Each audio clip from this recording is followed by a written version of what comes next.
Hey everyone, how are you? How are you? Happy Tuesday. I pray your Tuesday is blessed. Remember, today is Talk About It Tuesday. Remember what I said. Somebody had inboxed me and wanted to know about my life, So I felt that was a great idea.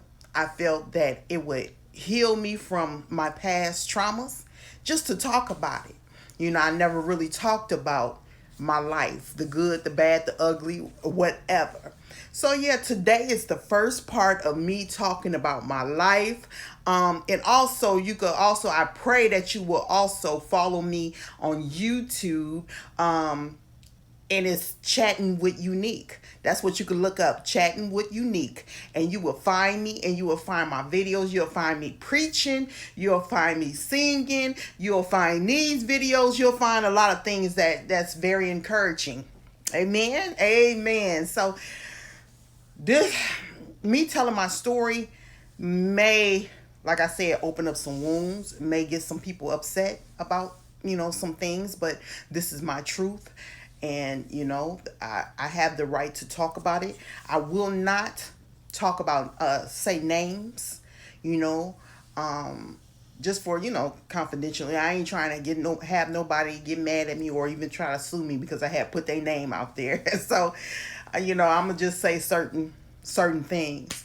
So, yeah, I'm gonna talk about it. This is part one, and I will be doing it like every Tuesday, and I'll probably be downloading it, uploading it around about 3 p.m., 4 p.m. Central Standard Time. Hey, all right. Okay. My family, my family was originated from uh, Haiti. We came from Haiti, went to Tupelo, Mississippi, where my family started their my family had started their family there. Um, my grandmother had 17 kids with the same man. Um, they stayed in Tupelo, Mississippi. She had all them kids. Some of them, he was in the army. My grandfather was in the army, and they had 17 kids. Some of them died. Some of them lived.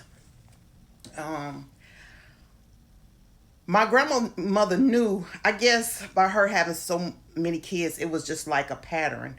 Which ones that she knew that was going to pass away, which ones that she knew that was going to live. But my mother is the 11th child, and by her being the 11th child, she was supposed to be the child that passed away. But God said different, and she lived. And I know when my mother used to tell me when my mother got older, she was kind of angry with her, with my mother. Her mother was kind of angry with my mother because she was supposed to be the child that died. And she was like, "You was the one. My grandmother used to like say, you was the one that's supposed to have died. My other baby and the other baby that was supposed to have lived passed away. She's like, my other baby's supposed to live, and you supposed to have died."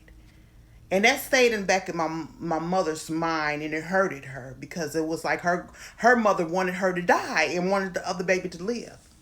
So my mother wasn't real close to her mother, not because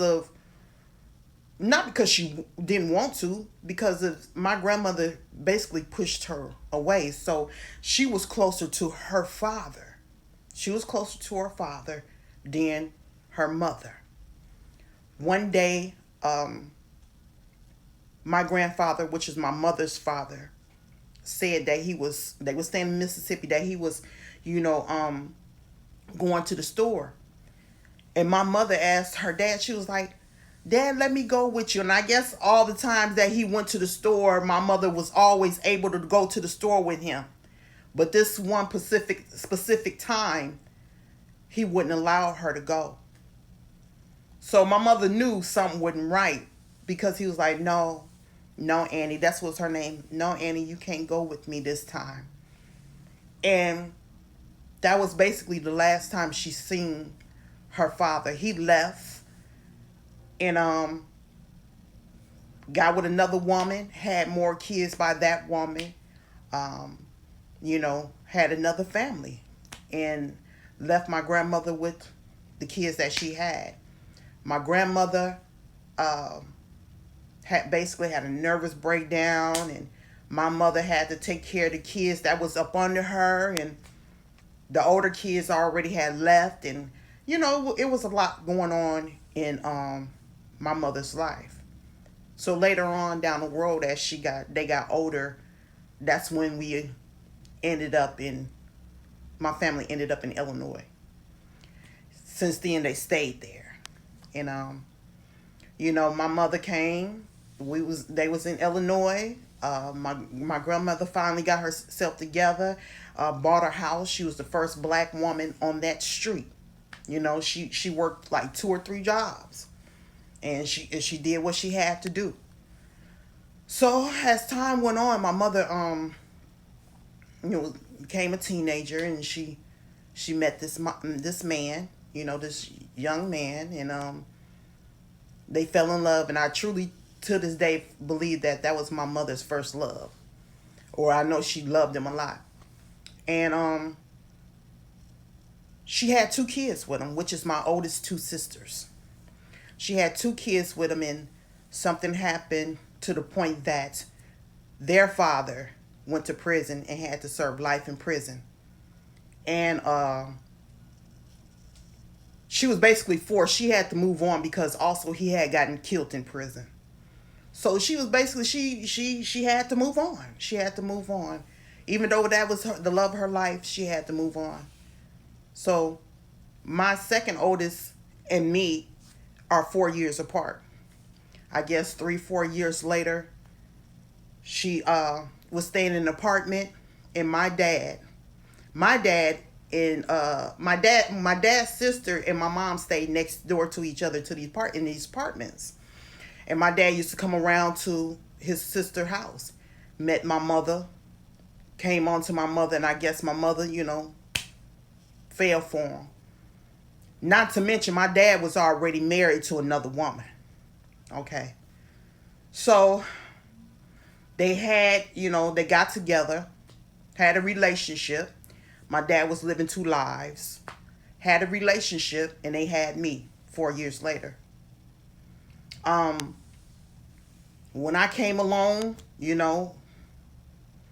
I was basically, I felt like the misfit because, I'm the only one who had my own dad. My 2 sisters had their dad together, and come to find out, my dad was married and he had kids together. And matter of fact, me and my sister is only 5 months apart. So, he was still dealing with his wife at the time. And I used to ask my mother, I'm like, Mommy, did you know that this man was married? She was like, well, he used to tell me that they weren't together and this and that. But they was together because I got a sister, we're 5 months apart, But, even though she knew, she chose to stay. And even though she chose to stay and it had me, I was treated badly. My family, my family is the type of very religious family, and they didn't agree with my mama messing around with a married man. And I was treated wrong because of that. I was treated wrong. My grandmother couldn't stand me. All because that I was treated wrong. I mean, because I came from an adulterous affair. So my brother and my sister had the same father and mother, and my 2 sisters had the same father and mother, and then here I am, the misfit. I'm the misfit that just got, just the only father in different fathers, different mothers and different fathers. So that's how it was. That's how I came to. This is part 1 of my life story. I will see you next Tuesday, and it's going to get much better. I love you. I love you. Many blessings to you. And please bear with me. Many blessings to you.